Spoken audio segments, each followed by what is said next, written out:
Sí, buenos días, Pau. Sí se ve y se escucha bien. Ya, perfecto. Entonces vamos a empezar. Ya. Listo. El día de hoy nos toca ver programación metabólica y consecuencias en la salud del adulto. Entonces, en esta clase vamos a ver lo que es la programación metabólica. Este vendría a ser un proceso de adaptación a un estímulo nutricional, o sea, la alimentación básicamente, a la dieta que tienen los pacientes y a otros factores también ambientales. Y este se va a dar durante el periodo perinatal, ¿verdad? Y en las edades tempranas, en las que se cambia de manera permanente la fisiología y el metabolismo que tiene este organismo. Y esto va a continuar expresándose luego que ya el estímulo haya cesado. Entonces, a eso le llamamos programación metabólica. O sea, en los primeros días o hasta dentro de la gestación, ¿verdad? Estos pacientes van a estar programados y ya su fisiología y metabolismo va a estar, por así decirlo, programado para que se exprese de una forma diferente de otros, dependiendo de la nutrición que estos hayan tenido. Y esto lo vamos a ver aquí en estos dos ejemplos de los tipos de programación metabólica que existen. Tenemos una programación positiva y una negativa. En la positiva nos dan un ejemplo, el de la abeja reina, ¿ya? En el que nos dice que la alimentación va a permitir que los genes de un organismo se expresen de una manera y generen un efecto positivo. Este es el ejemplo de la abeja reina. Como podemos ver, la abeja reina es mucho más grande que una abeja normal, ¿verdad? Y en realidad la oveja reina y la oveja obrera, que es la otra, tienen la misma secuencia de genes, no es nada diferente. La diferencia nomás es que durante, o sea, ellos tienen la misma información genética al nacer, y la diferencia es que la abeja reina en su etapa larvaria es alimentada con más cantidad de jalea real que el resto de las demás larvas. Entonces, solo esta diferencia permite que los genes que esta abeja reina tiene se expresen de una manera diferente. O sea, tienen los mismos genes. La diferencia es que unos en la abeja reina se van a poder expresar de otra forma, dado que han tenido una nutrición diferente. Y van a dar como resultado un individuo fértil de mayor tamaño y también que dure más. O sea, esta abeja reina vive más que las abejas obreras. Y tenemos el otro ejemplo de la programación negativa, en la cual nos dice que la restricción de alimentos o la mala calidad de los alimentos van a predisponer a un padecimiento de enfermedades cuando ya el paciente sea adulto. Y como eso tenemos ejemplo a la Segunda Guerra Mundial, que fue una etapa durante la cual hubo bastante hambre, por ejemplo, en países como Holanda, y había restricción de alimentos. Entonces, las mujeres que estaban embarazadas durante ese periodo de tiempo tuvieron restricción y dieron a luz a parte de la población que años más tarde tendrían mayor predisposición que el resto de los pacientes que no nacieron en esa época, de padecer enfermedades coronarias, diabetes, problemas de la coagulación. Entonces, todo esto quiere decir que al no tener una alimentación adecuada o de menor calidad, estos niños nacieron ya predispuestos a hacer enfermedad en la adultez. Entonces, a eso se refiere la programación metabólica. Luego tenemos a la epigenética. En este caso, esto vendría a ser cambios en la expresión de los genes, o sea, en la expresión, en el fenotipo. Recuerden que tenemos el genotipo, que no vemos, y el fenotipo, que es lo que se expresa, lo que nosotros podemos ver.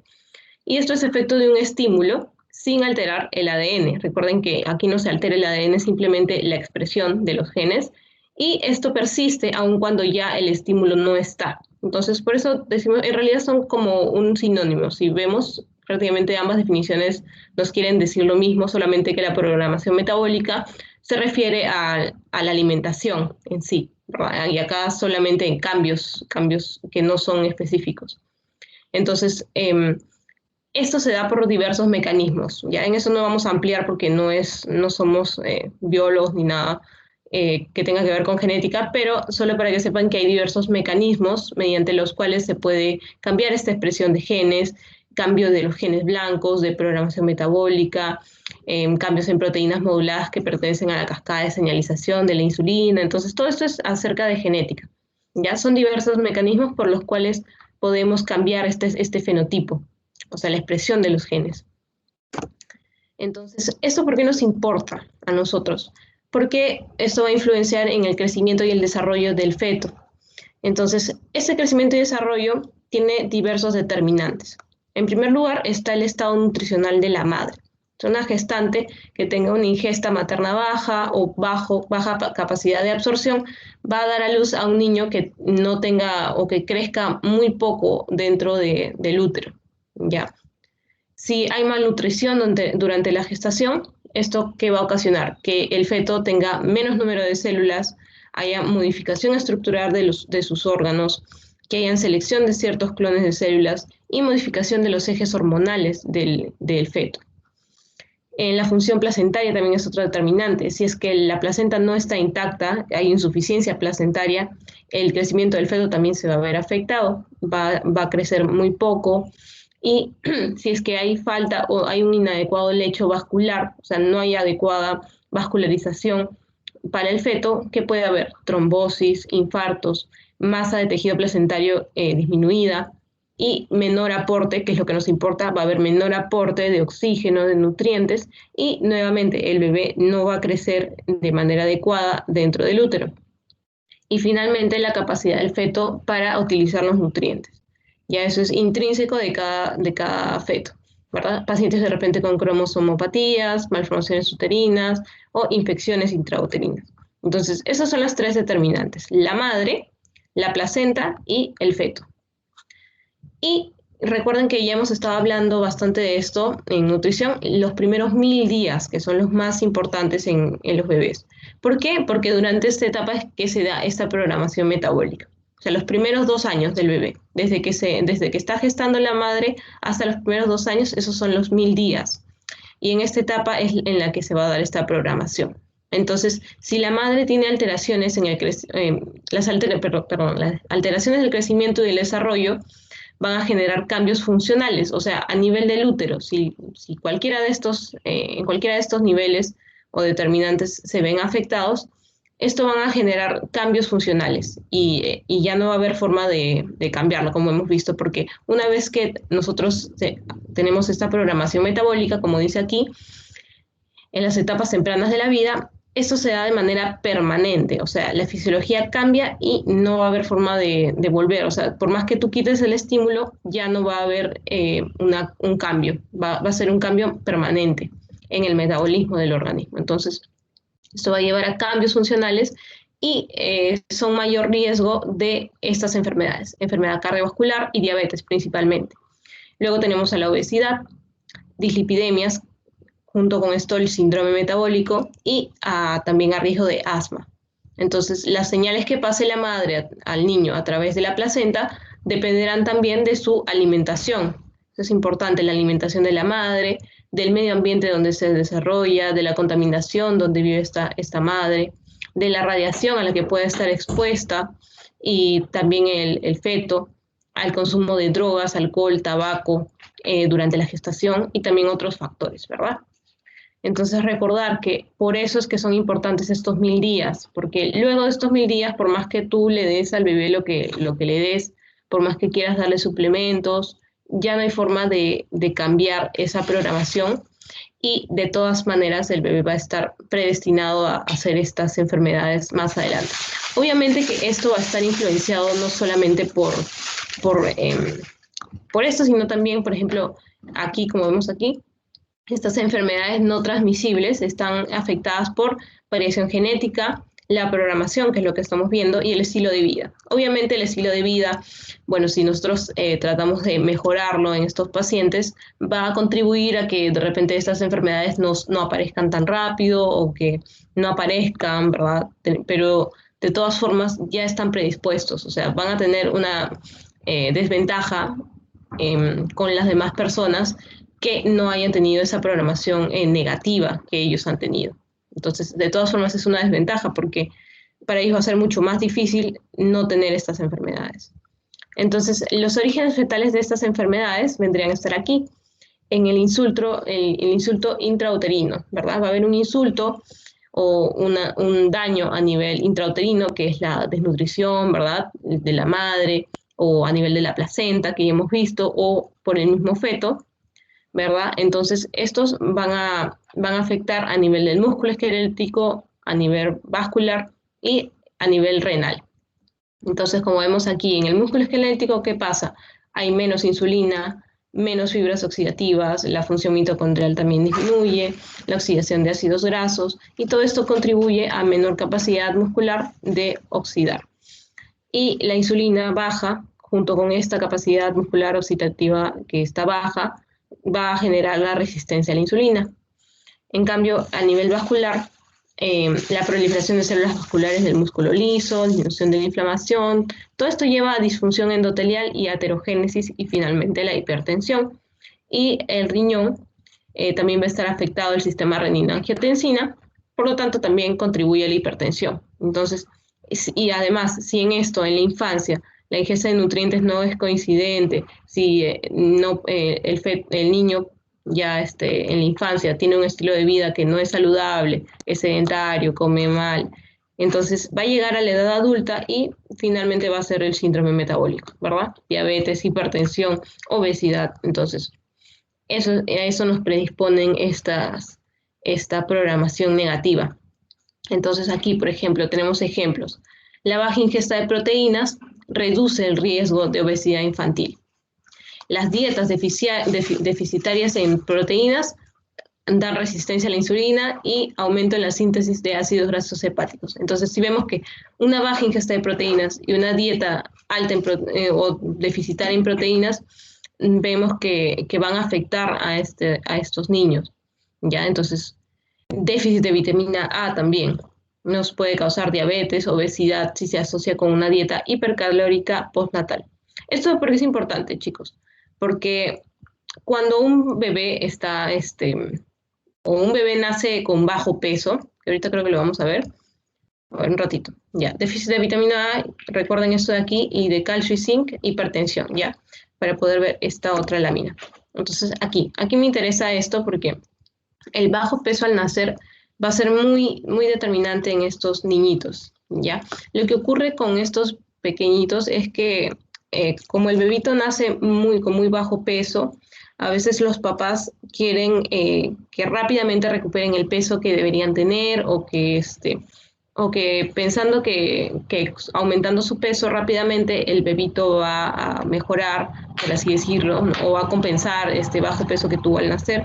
Pero quería que supieran que esto no pasa así, sino que el bebito, como ya está prácticamente acostumbrado a un ambiente en el cual no hay suficientes nutrientes y prácticamente se siente como amenazado, lo que hace es que cuando tú le das muchos alimentos a estos niñitos, luego de que ya han nacido, acumulan demasiada esta energía y esto los predispone a sufrir sobre todo obesidad, síndrome metabólico. ¿Por qué? Porque están ellos preparados, como ellos saben que lo normal para ellos es no tener nutrientes, lo que van a hacer es que una vez que tú les des nutrientes, lo van a tratar de absorber como locos y aumentan de peso muy, muy rápido y esto, como les digo, es factor de riesgo para obesidad. Entonces, a la hora de evaluar el recién nacido, debemos, primero que nada, saber si el feto es un feto ya aquí es un bebé, si es pretérmino, cuando es menor de 37 semanas, a término, si la gestación fue de 37 a 42 semanas, y postérmino, los que nacieron más allá de las 42 semanas, ¿ya?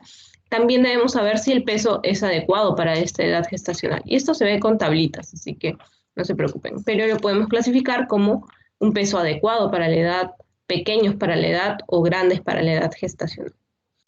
Entonces, aquí vemos la teoría de Barker, ¿ya? En esta nos dicen que el bajo peso al nacer se correlaciona con un ambiente intrauterino adverso y enfermedad cardiovascular. Entonces, como vemos aquí, un estado nutricional materno que es deficiente, ¿no? Y también aquí interviene la placenta, nos van a dar la desnutrición fetal. ¿Ya? Esta es la teoría de Barker. Entonces, la primera etapa nos dicen que es la etapa inicial, que son los trastornos en la edad fetal. Esos trastornos desencadenan cambios en las estructuras de los órganos y de los sistemas. Entonces, aquí se ve la desnutrición fetal, miren, van a dar cambios en el metabolismo hepático, cambios estructurales en el corazón, vasos y riñón, cambios en el eje hipotálamo, hipófisis, glándula suprarrenal, en la hormona de crecimiento y cambios en el páncreas y el músculo, que ya hemos visto, ¿verdad? En la segunda etapa se dan cambios bioquímicos. Hay aumento de LDL, del colesterol total, del fibrinógeno. Estos cambios estructurales y cambios en el eje nos van a dar finalmente hipertensión arterial, hipertrofia ventricular izquierda y el cambio en el páncreas, el músculo que ya habíamos visto, la diabetes, ¿verdad? Y en la última etapa tendremos ya la presencia de la enfermedad cardiovascular en la adultez. Esa es la teoría de Barker. Nos dice que este bajo peso al nacer, dado a un estado nutricional que es deficiente, nos da finalmente la enfermedad cardiovascular. O sea, es una relación entre ambos. Y como les decía, el bajo peso al nacer, que es menos de 2,5 kilos al nacer, aumenta el riesgo en más de 2 veces de las enfermedades cardiovasculares, principalmente hipertensión arterial, y aumenta 7.5 veces más el riesgo de diabetes o la intolerancia a la glucosa en la adultez. Entonces vean que es muy importante, ¿ya? El estrés metabólico postnatal secundario a un consumo excesivo, es lo que les decía, ¿verdad? Si le damos demasiados alimentos a este paciente que está ya predispuesto, programado para un ambiente que es adverso, sin nutrientes, entonces el paciente, ¿qué hace? Lo va a captar todo y finalmente en la adultez tendrá un síndrome metabólico. Entonces es otra teoría, la teoría del fenotipo ahorrador, que se estará preparando para un ambiente adverso con poco aporte de nutrientes. Y tenemos el otro aspecto, la macrosomía fetal, en la cual el peso al nacer es más de 4 kilos. Estos suelen ser hijos de gestantes diabéticas o gestantes obesas. Entonces es un círculo vicioso, ¿verdad? Si la madre es obesa, el bebé es obeso. Si la madre es diabética, el bebé también puede salir obeso. Y esto nos da mayor riesgo de hacer cáncer, de enfermedades relacionadas con el envejecimiento. Entonces, luego tenemos una programación postnatal, ¿ya? La otra que hemos estado viendo es antes que el bebito nazca, ¿verdad? Pero ahora, luego que el bebé ha nacido, de esto ya también hemos visto un poco, la programación metabólica se va a ver con el tipo de alimentación que tenga. La lactancia materna exclusiva o las fórmulas lácteas, ¿ya, chicos? Entonces, la lactancia materna exclusiva, recuerden que es lo ideal. El bebé debe lactar 6 meses de solamente leche materna. Esto va a reducir el riesgo de sobrepeso y obesidad en la adultez, como vemos, en un 22%. Disminuye los niveles del colesterol. Y durante 3 meses se ha visto que si al menos lacta 3 meses, esto va a reducir el riesgo del síndrome metabólico y de una presión arterial alta. Y también va a reducir el riesgo de la diabetes tipo 1 y del tipo 2 en la adultez. Entonces, en estos casos, lo ideal, como les menciono, es la lactancia materna exclusiva durante los 6 primeros meses y ideal hasta los 2 años. Pero si no se puede, ni modo, tendremos que usar las fórmulas lácteas. Y como vemos aquí... a ver, un ratito.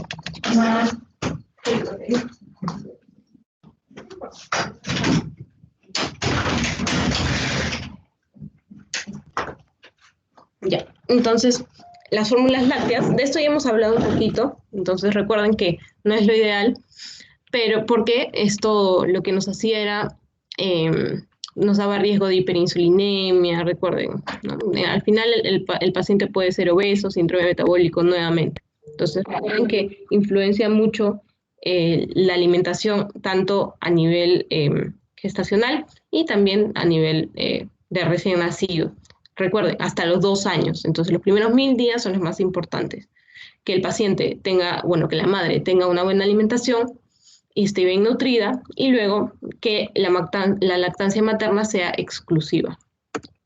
Entonces, finalmente, en el tratamiento podremos ver que hay diversas intervenciones en realidad a nivel de la epigenética, pero que todavía no están bien estudiadas.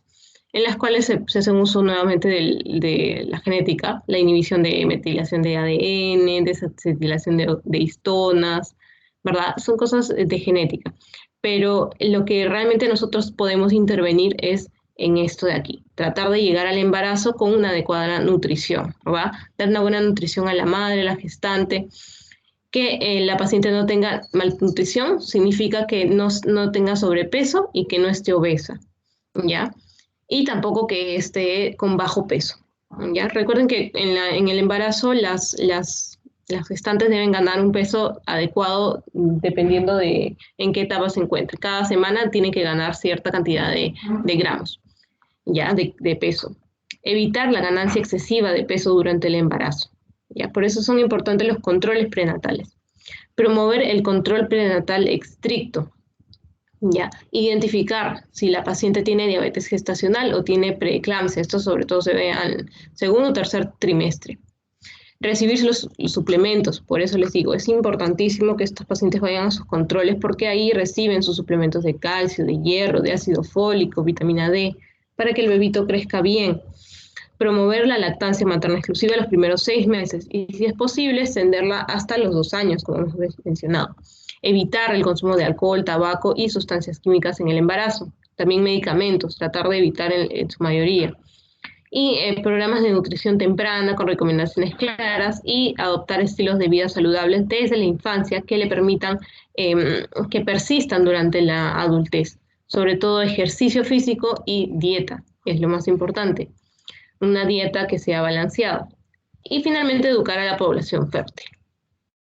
Sí, chicos, eso es todo de esta clase. ¿Tienen alguna duda o pasamos al pasito?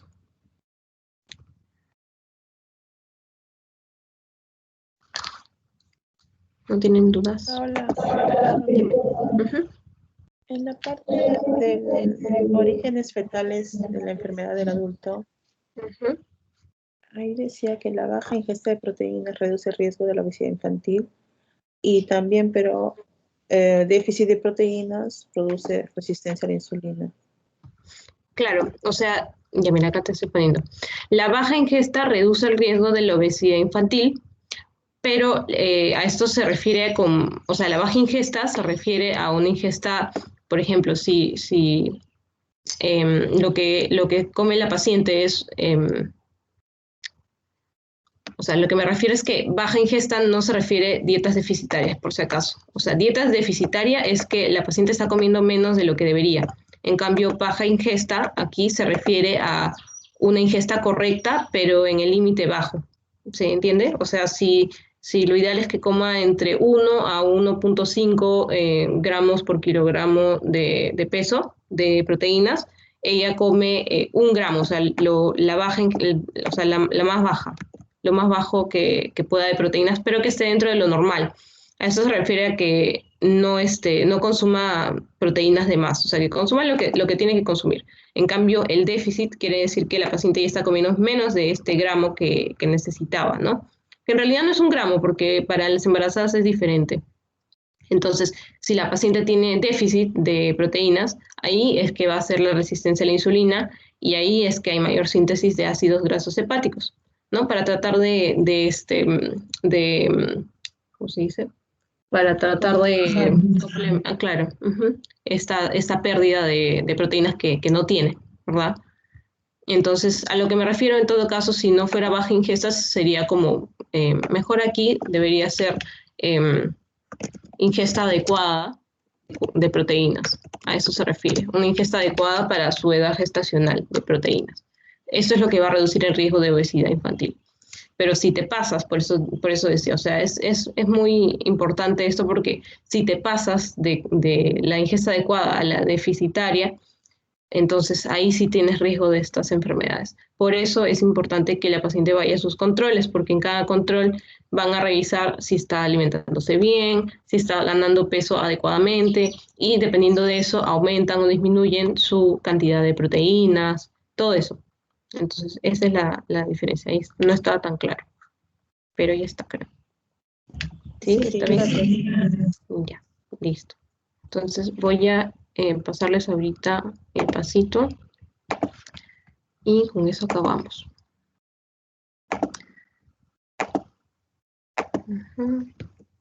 Ya. Aquí está.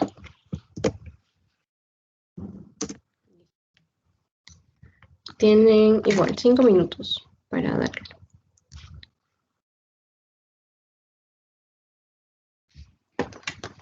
Listo.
Les queda un minuto, chicos.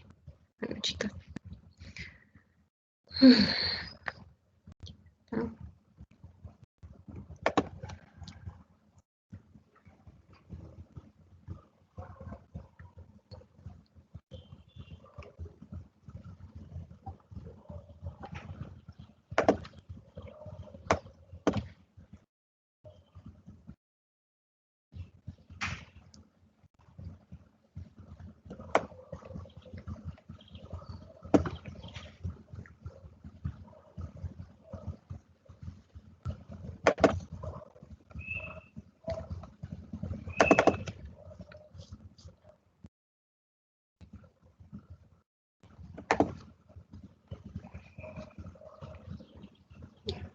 10 segundos. Envíen, por favor, sus respuestas.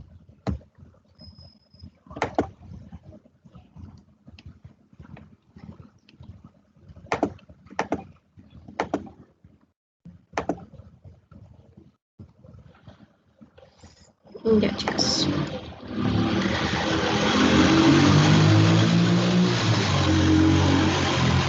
Envíen. Ya, para poder cerrar. Entonces, vamos a ver sus respuestas.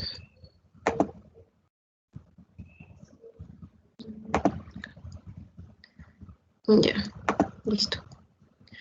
Entonces, 1 dice, el concepto que abarca tanto la provisión enteral o parenteral de nutrientes con la finalidad de mantener o restaurar el estado nutricional. Todos han respondido bien. Soporte nutricional. Criterios para la nutrición parenteral periférica. Aquí, bueno, todos han respondido, la mayoría ha respondido temporal, está bien.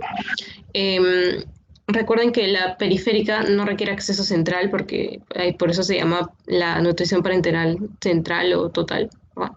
Central, porque esa usaba vías centrales, que eran las venas de alto calibre, ¿no? En cambio, las periféricas usan las que son, por ejemplo, del brazo, de la mano.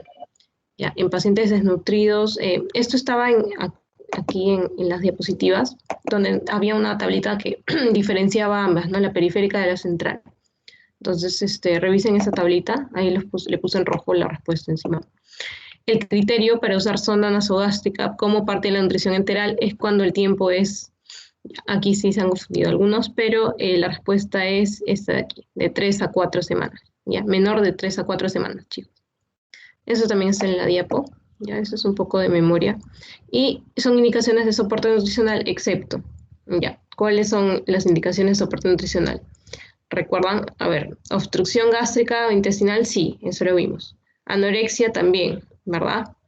SB, que es accidente cerebrovascular, ¿verdad? También, así que aquí se han equivocado, chicos. Recuerden que sí se da porque en algunos pacientes, ¿verdad? Están en las indicaciones. Que pacientes que no pueden deglutir o que tienen esta disfagia luego de haber sufrido un infarto cerebral o están en estado vegetal o cuadriplégicos, ¿verdad? Estos, ¿ya? También se les da. IMC menos de 18.5, esta sería la respuesta, ¿ya? Porque un IMC menor de 18.5 simplemente puede ser un bajo peso, pero no necesita un soporte nutricional, sino que estos pacientes necesitan hacer una mejor dieta, ¿no? Pero el soporte se refiere a lo que hemos visto, ¿verdad? Pacientes que van a ser hospitalizados o que tienen estas otras indicaciones, o que están desnutridos, por ejemplo, que necesitan de este soporte. Ya, chicos, entonces esa es las respuestas. Han respondido bien, así que no hay problema. Y eso es todo, entonces. Si tienen alguna duda, me avisan, o si no, ya podemos concluir con la clase. ¿No? ¿No hay dudas? Ya, entonces, eso es todo, chicas, por el día de hoy. Cuídense mucho.